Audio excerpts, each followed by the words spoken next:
searching.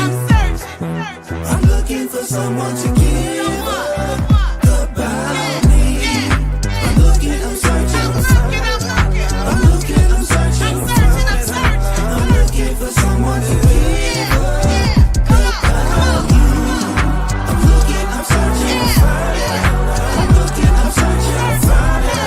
I'm looking for someone to give about me. I'm looking, I'm searching. I'm looking, I'm searching. I'm looking for someone to give about you. It's from the love that's in me. I love the love. I am so grateful for the enemy, but yet they still attack me with the envy. They're trying to clog my drain, leave me empty. They say I'm honored every week. I say humbled and grateful, not to feel weak. Let the church say I'm on the wall, but they just... Peace, peace, peace, family. Grand Rising, Grand Rising. Welcome to Chicago Community Activism Podcast. I am your host, Sista Afrika, and I'm excited and grateful to be here this morning at the home of the Bronzeville Podcast Studio. Listen, this show was created because Chicago is a lot of things, and we do a lot in Chicago. We love hard, we grind, man. Also, it's a tale of two cities, as we saw in my documentary, Chicago at the Crossroads. Shout out to Chicago at the Crossroads. I dedicate this show to my parents, the late Reverend Dr. Kwame John Porter, freedom fighter, liberator, civil rights icon, and activist, the first SCLC chapter president for Reverend Dr. Martin Luther King Jr. There was a time when Minister Farrakhan came to Chicago, and he needed a place for his parishioners to build, to learn, to study, to congregate. My father, being the radical pastor that he was, allowed Minister Farrakhan to use his church. And that church is Christ United Methodist Church in Inglewood on 64th and Sangamon. So I dedicate this show to my parents, my mother, who's 90 years old. She made 90 on Juneteenth. The wonderful, amazing Queen, Dr. June Porter. She still is very active with the Alfreda Wells Civic Duster Club. This is the only organization, federated club of its kind, the oldest federated club of its kind. They preserve the life and legacy of the Ida B. Wells.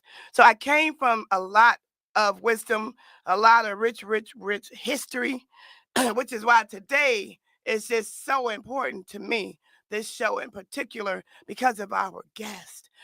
Also, this show is dedicated to all of your ancestors and your family still alive, still putting that work in, still teaching our people the truth, helping us connect dots so we can all be better. This show is dedicated to you all. Shout out to Brian Gorman, the visionary leader behind the format and platform for this show. It was Brian Gorman's understanding and his vision to have a show where we talk about Chicago, to have a show where we build on those who are community driven, motivated, educated, enlightened, those who care so much that they give and sacrifice their time to continue to do the work day after day, night after night. You understand me? Getting in 2 a.m, still showing up in a good energy space and spirit, positive. You understand me? You know what I mean? But rest is also resilience. And for that, we're going to get right to our guest. I'm so grateful. I'm so honored. I have been following and honored to have met several times. This brother, he has a wonderful story. I'm going to let him get to it with you all. Welcome right here on the Chicago Community Activism Podcast, Chicago's very own Sherman Dilla. How you feeling this morning? I'm very good. I'm real happy. I'm alive. The sun is out. The kids is happy. The dog was quiet. So it's a great day. Yeah. I love it. And for those who don't know, who are you?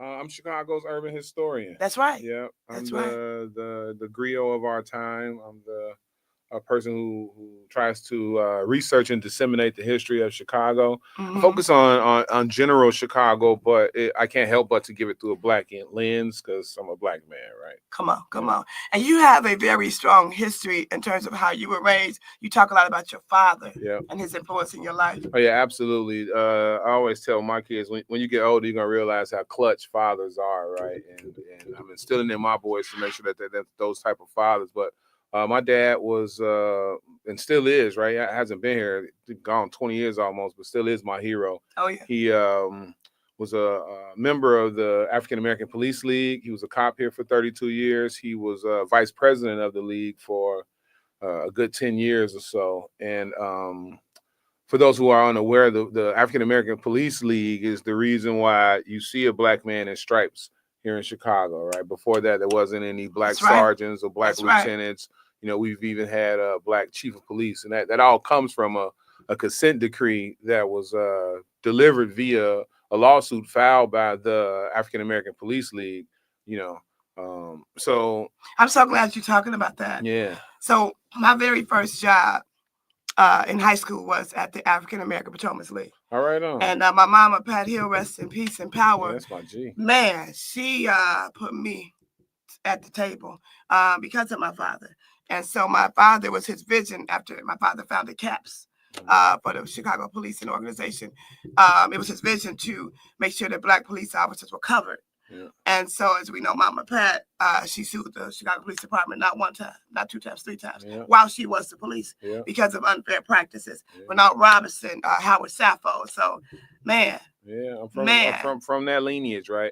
I love it. I got the newspaper articles of my daddy marching in Sherman Park. We're talking about a wonderful person by the name of Pat Hill. And Pat Hill was probably the smartest person, you know, most of us have ever met, yet never got promoted because of her activism. And anyway, white cops could wear crosses and they could wear cross earrings or cross chains. When you're on the job, you're not supposed to be able to wear any jewelry unless it's a jewelry related to your practice of religion, right? And so Mama Pat would wear an ankh, and they tried to tell her she couldn't wear her ankh. And so that was just one of the occasions where she took him to task. When my father died, well, she ain't here, so they ain't snitching. When my father died, she took a police car without their permission and led his procession because she thought he deserved it, right? So that's real right there. I appreciate you for sharing that. Yeah. You know, you talked about your sons. How many children do you have? I got 7. Yeah. I thought I saw that. Yeah, I got 7. Yeah. I was at an event at the DeSable Museum a couple of years ago, and they showed a documentary about you. And that was like my first real in person with you. And I believe Chicago Bears came, and it was all these beautiful children in the front row. And I'm like, man, they look just like him. Talk about your family life. You know, man, that's like the centering thing for me, right? You know, that's the most fortunate thing I got going on is my family. But yeah, I'm married. We're the Brady Bunch, so we're a blended family. Beautiful. But yeah, 7 kids. Got a 2 grown-ups, 26. He lives in Florida. Nice. My daughter's 21. She's a junior at North Carolina A&T. Come on, I went to Bennett. Shout out A&T, Aggie Pride. Yep. I got 2 boys in Kenwood. We Broncos in the building. And we winning right now, too. They going crazy. They going crazy. I got a 6th grader. She Bailey goes to Shoesmith. I got a 2nd grader. And then my little boy is at St. Sabina because Father Flagger bullied me. Said, you live down the street. One of these kids needs to go to my school. I love it. Shout out to Father Mike. Man, listen, that's dope. You have a history with ComEd. And I remember you sharing about work ethic, and you were talking specifically to young people about working and exchanging time for money and how you have a real job. Yeah. I'm not with ComEd anymore. That's a story in and of itself, right? But I don't regret my time there. It was actually really, really good and fulfilling. I got to work with my hands. I was a high voltage electrician, referred to as an area operator in ComEd. And, you know, it was amazing, right? Every day I went to work. When I was in that position, I felt like a superhero. I would walk into buildings that lost power. People be stuck in elevators, and I do my thing. They'd be on the ground safe. You know what I mean? That. Like, so it was just this beautiful feeling when people built new high rises. They taught us to read the blueprints to make sure that they were getting the proper voltage and stuff like that. And it paid great, man. When I left that position, I was probably at about $60 an hour, which nice. You know, I'm always talking to kids about exactly what you're talking about: exchanging time for money and being efficient at that.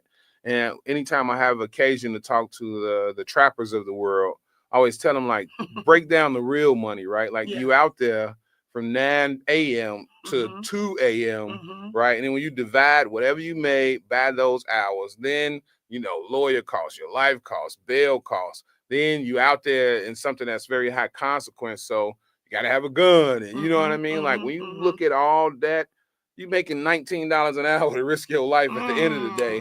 When you can go get a trade and have none of that, have zero ops, get to buy yourself a bungalow and an old school, right? I just bought a 1970 Lincoln Mark III. Nice. So nice. I'm always talking about that. Yeah, I love it. I do got 7 kids, so I know, ain't a lot to hold. It's something, but not a lot. I've seen so many reels of you. You're giving so much good history from like the Blues Brothers, music, entertainment, education, all Chicago. And if it's not Chicago, even when you go national and international, you're connecting those dots for us. Yeah. You also have a quote. Everything dope about America comes from Chicago. What's insane about that is this week, Mayor Johnson was in Congress, right? Talking about us being a sanctuary city, and he said that phrase to them. He did. I'm like, we was all like, what? Then put my phrase in the congressional record, right? Love it. That's very dope. So who inspired you? A brother named Tamil Black inspired me. Come on, now, Dr. Black. Yeah. That was my professor at the University of Chicago. That's who I'm chasing, right? Dempsey Travis inspired me. Come on, Dempsey. Dr. Margaret Burroughs inspires me. Jerome Bennett Jr. inspires me. Like I said, my pops majorly inspires me. A gentleman by the name of Earl B. Dickerson that a lot of people don't know about. An amazing Chicagoan was putting on for Black people before it was even a thing. That's right. Super. It's probably my favorite Chicagoan. They got a whole building name for him at Chicago State. Right on. That's my G, man. I love me some Dickerson.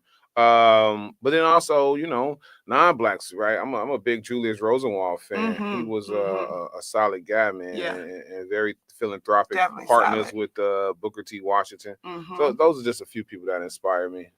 What kind of events do you partake in so that when people want to have that?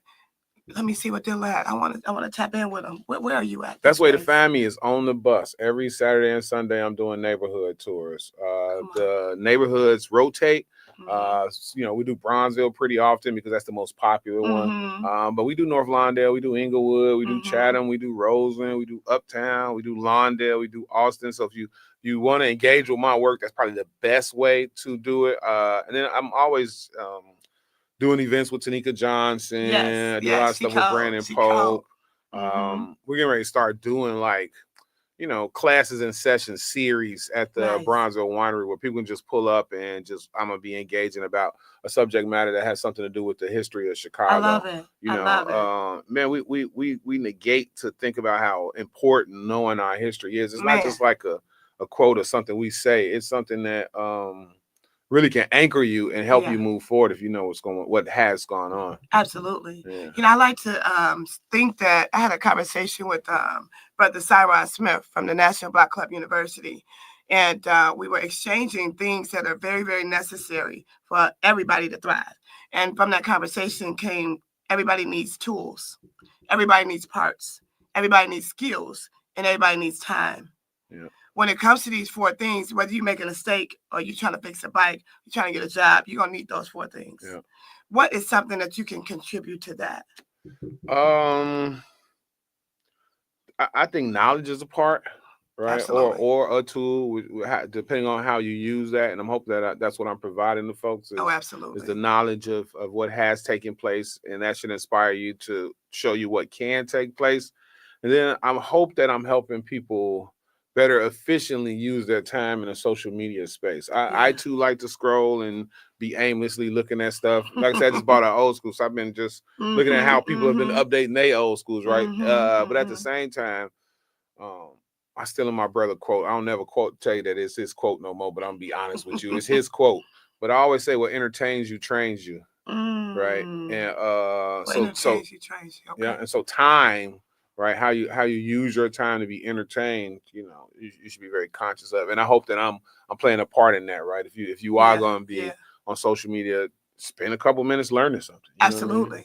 And like you said, if it's entertaining you, train yourself to get the bag while you're doing that. Yeah. Or to be in position to provide the bag for others, you know what I mean? So we can keep everything going. You know, I like to think that when people complain a lot about challenges, problems, the condition, what's wrong with the world or what have you, the community, I like to say you get what you organize for. Yeah.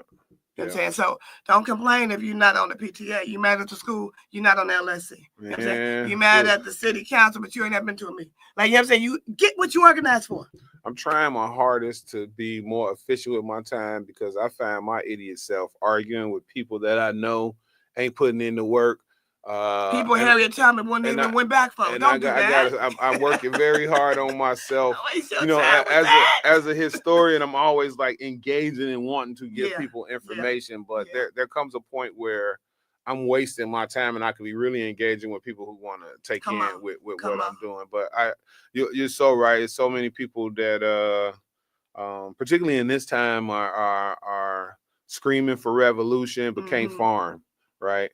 Screaming for revolution but don't have a gun license, right? You know, like screaming for revolution but don't check in with their kids' teachers. You know, COVID should have taught us that we kind of suck in that department as a collective, right? There's no way in hell that we all were at home with our kids and reading levels went down. Right. So there's zero way you're ready for a revolution if your kids can't adequately read.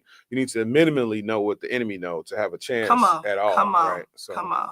The Honorable Elijah Muhammad said you should always know thyself. Yeah. You know, when it comes to this show, it's all built around community. If you could define community, what does community mean to you?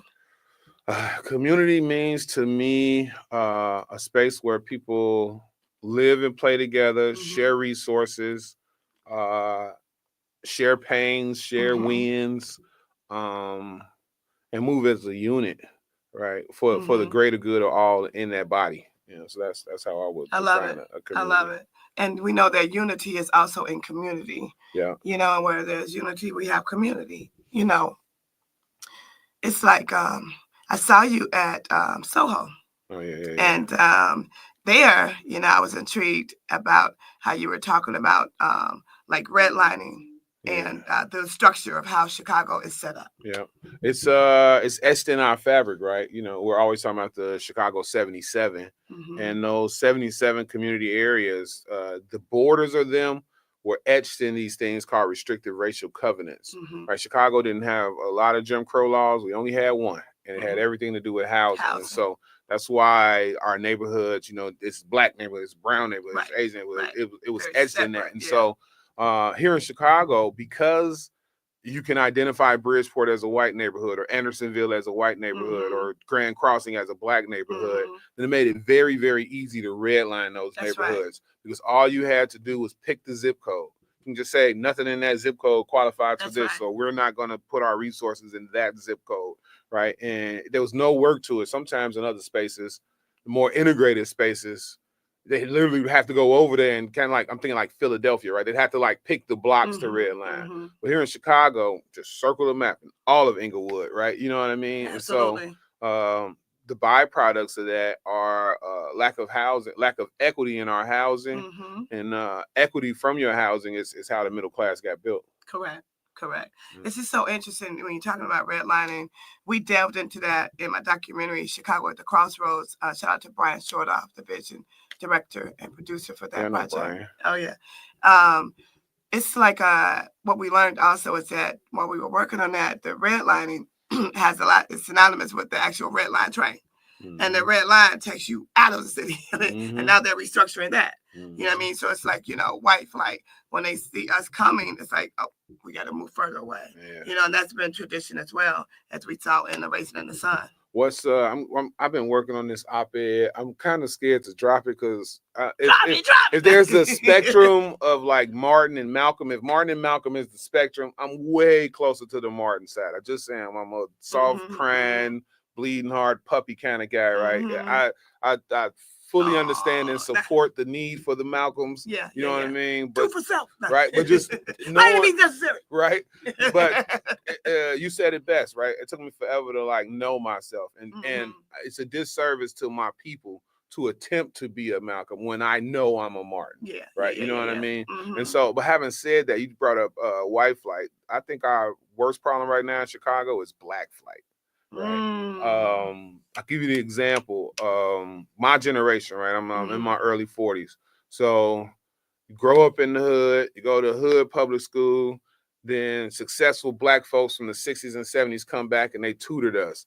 And they paid for our little league. Come on. They the church gave you some money for your trunk party so you could go to college. That's right. And then when you ain't have enough money for your books, they sent you a $500 check for your book. Sure did. When your mama lights was finna get cut off, somebody's office works as the light heap office. And they ain't getting no money to use that for light heap. They helping you. They helping. And then all that happens to you. And then you graduate college, then you get this good job, and the first thing you do is run your ass to Olympia Fields, and you don't even look at that space that you came back from. You don't come back and teach Little League. You don't come back and tutor at the schools. And then you say to yourself, man, when I lived over there, we had a community. Man, when I was over there, it was nice. We had Little League, we had block parties. But you ain't come back, bro. You know we suffer from black flight greatly right now in all of our neighborhoods, right? Chatham, Inglewood. But let's get into it. Like, you know, it's like, do you get mad at the wolf? You know what I mean? You done hung the meat and the wolf is jumping up, but the wolf doesn't know it's a knife in the middle of that steak, but the wolf keeps jumping up and it's killing itself as it's trying to eat the meat. You understand? Off the tree. Why are we moving away? Right, to places they don't even like us. My best friend in the world spent his time all day complaining to me that his taxes is higher than his mortgage. And I'm like, bro, that wouldn't be the case. You live in urban Gresham with me. I was 24, 25. We always getting out of college. I told I'm a Q. I told all the bros. Okay, purple and gold. Right.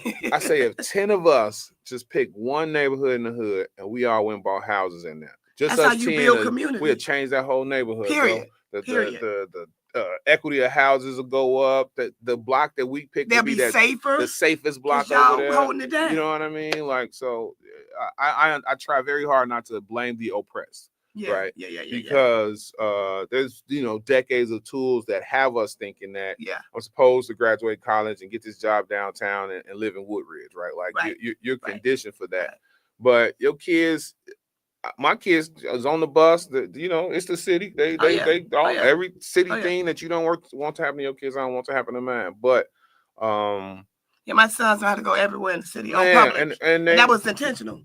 It's your city. Yeah, this your city. Red light, purple light, pink light, blue. And I allow them to navigate, right? Because I'm teaching them to develop their spider senses. You know, if you see 37 or 4 of them on that corner, probably don't walk that way. Right. You know what I'm saying? Tap in. But at the same time, you shouldn't be scared to go to this whole space, right? Because that's a whole nother thing. So I understand for sure, not blaming the oppressed, but I also feel like enough of us have seen that your son driving down Sibley Boulevard or Toohey or whatever the hell is just as dangerous as your son, having to walk down the street from O Block, right? Come on. That's real. We the integration piece was never truly meant for like social integration. We just wanted access to their X-ray machines and shit. You know what I'm saying? Yeah, the best of the best. Correct. We always loved each other. Yeah, we definitely loved each other. But you brought up a few things. One of the things you brought up is it's synonymous with a quote that the great Chicago and Dwayne Hirsch says. Let me get it right. There are enough of us doing well enough to support the rest of us. Mm-hmm. I mean, it's kind of like in the Bible, too much is given, much is required. Yeah. So when you got a crew, like you said, your bros, the Qs, y'all come together and y'all build something together, and that is sustainable. Yep. That's exactly what Cyrus Smith is doing with the National Black Club University. If there's anyone you could collaborate with, who would that be and what would that look like? This show is also about providing resources. Ma'am, I'm very blessed that everybody that I kind of been like, I wanted to collaborate with you and see what's going on with you. I wanted to tap in with Chance. I did. Yes. Sherman, Fred. So free him up. Tanika. Oh man, I've been Jamal Cole. David Peterson at Pullman Museum. My namesake, the Porters. So it's it's really hard to say, man. What I guess I'll answer it a different way or say it to folks a different way. if you just put your work out there, people gonna want to collaborate with you. Come on, you know, when you give of yourself and give your time, you know what I mean? It's crazy what can happen for you and the opportunity. So I really could just be doing more of the same, and I'll be really, really happy. That's amazing. If you can look into the face of a young person, I would say 8 to about 26. That's a nice little age group. And making me feel old at 26 is young. So it is. It is. But I'm like, you know, they're struggling. They don't have the family support. You know what I mean? They may have had some trauma, some toxic background. You know, a lot of us have had that. They don't know where to go. What are some things you can say to them? Like, kind of like generic, but like you can't fix everything. We can't solve everything. But what would you say? Man, one of the first places I would tell them to go is the library, particularly Carter G. Woodson Library. Sometimes it's open to 8, so you know it's climate control. If you got trauma in your house, you can go there, and it's gonna be not hot or not cold because they got heat or they got air. You know, if you don't have Wi-Fi in your space, they got it free, so you can be in there watching your YouTube videos. Right. But something in there, it's the energy permeates spaces, and something in there that's meant for you gonna call you, and you're gonna not figure out how you came across this book. You know, it's like the old folks used to say, flip the Bible over, point your finger, it's gonna be talking to you type joint. Right. It's as soon as you walk in that library, if you do it repeatedly, something's gonna catch your eye, a title or something. And man, that'll send you on your way. So that is you know, it's a safe space, right? I haven't you know, don't want the guys ain't running in there on no drama, harassing nobody. You know what I mean? No, like, we homeschooled from there for years. You know what I mean? Like I would say go to either the Carter G. Woodson if you have access, or you know, you can go to your alderman office and say, hey, can you give me a bus card? I want to go to Harold Washington Library, and I promise you they're gonna give you that bus card on the spot. Right. That's good. That's good. So I would say, even if you're not the biggest reader, even if you detest reading, just go chill in the library. Just sit and chill and allow it to speak to you, and you'll be surprised, right? They have so much stuff going on in there. You'll walk in there one day and it'll be a desk set up for job training, or a desk set up to help you get your ID, right? So that would be my recommendation. I love it. I love it. You are a diehard Chicagoan. I appreciate you. We appreciate you. Thank you for everything that you bring. I'm always tapping in, learning something new from your reels, your stories, your posts. So I want to say thank you. Thank you for rocking with us today at the Chicago Community Activism Podcast. How can people find you? I'm online. I'm on everything. 6 Figure Dilla, the number 6 FIGGA _DILLA on every platform. And I tap in with me, you know. Man, special shout out to nephew Ron. You know, actually Ron does have an event happening tonight. It's a networking mixer called After Hours.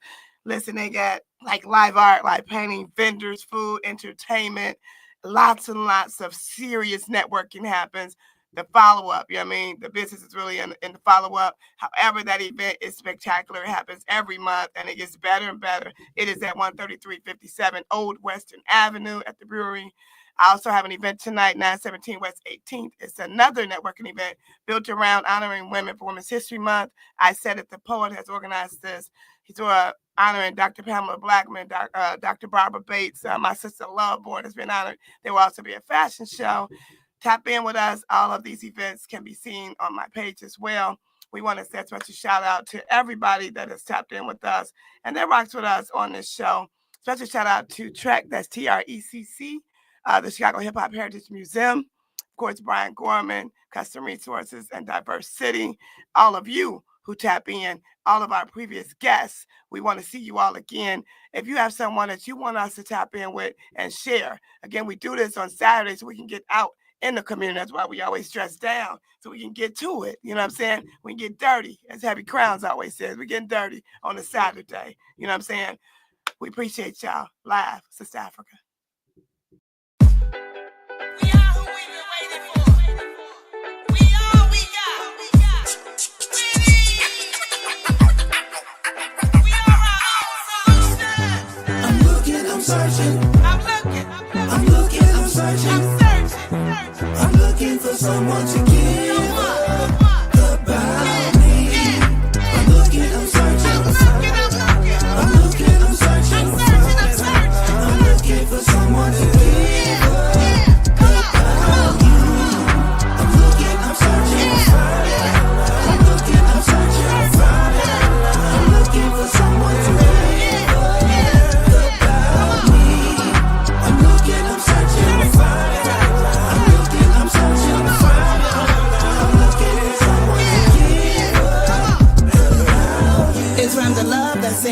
I love the love. I am so grateful for the enemy, but yet they still attack me with the envy. They're trying to clog my drain, leave me empty. They say I'm honored every week. I say humbled and grateful, not to be weak. Let the church speak. I'm on